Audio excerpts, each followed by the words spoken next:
Dennis, it's great to finally get to talk to you. I've really wanted to be involved in this podcast for quite a while.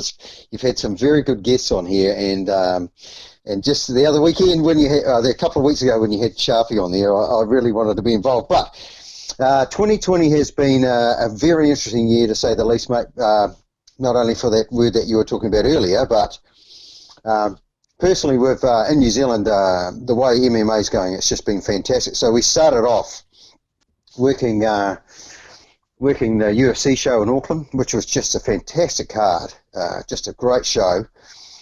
We did one or two shows, and then, of course, everything just shut down.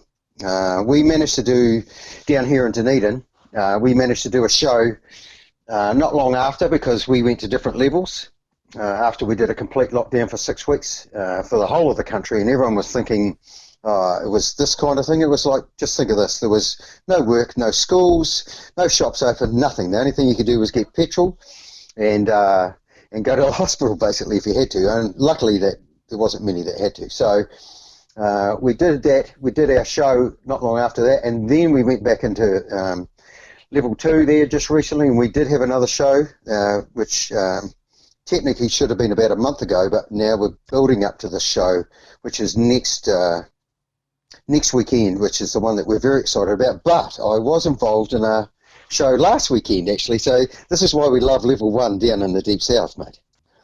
So, as in everything was at a different level in Auckland, obviously, and there was a show in Auckland last weekend, and it was a very successful show, but and they've been planning for a long time, the Shuriken show, but it was under the restrictions, unfortunately, for level 2, but yes, so let me back to level 1, the whole country. Let me ask you on that though. Like, are you able to send, say, fighters up to Auckland? Like, because for instance, here we've had the case that they've had fights up in Queensland, but no one can cross the Queensland border. So it's literally people that are in Queensland that can fight.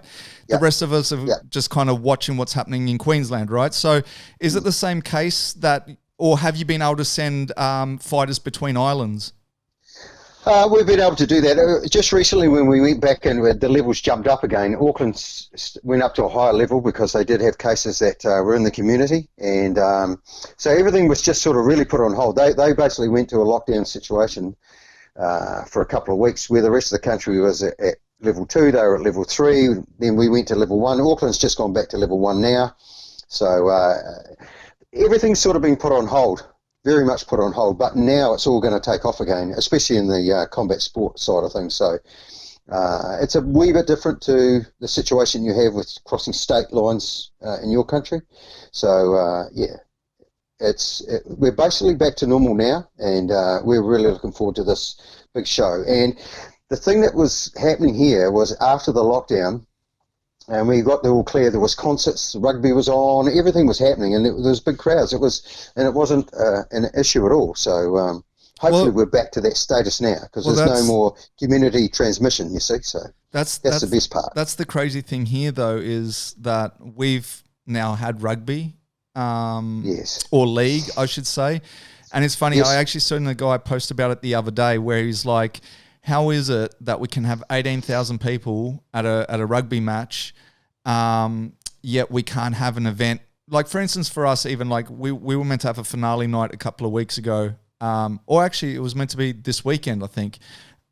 Yet they won't allow that, whether it's 400 people, 500 people, they won't actually allow it, right? Even to the point that Mick was happy to kind of make it as the international thing right now, which would be to do it as a streaming-based service where we just need a venue, the fighters would fight, but the commission wouldn't sign off on it, yet we can have 18,000 people go to a football game and watch football, and it's just kind of crazy the way that they've, like, you know, they pick and choose, I guess, what they want to support and what they want to allow. I just don't see it. Like, at the end of the day, social distancing is social distancing, no matter if you go to a concert, no matter if you go to a sporting event, but for some reason... it's a bit bonkers over here anyway. Oh, it's the same thing, especially with the rugby over here. Some of the games were played in closed stadiums, you know, just at the time. Not that there was a threat, we'll say, down here as such that we knew of socially, but everyone adhered to the rules. So that was the interesting thing. But now we're back to level one. This is what we wanted. That's why we've postponed the show, and that's coming up. So this is really what we wanted. So that was the important thing. And apart from that was the safety of everyone, of course. And Auckland's gone back to level one. So we're just fingers crossed that we stay there like that at the moment. So.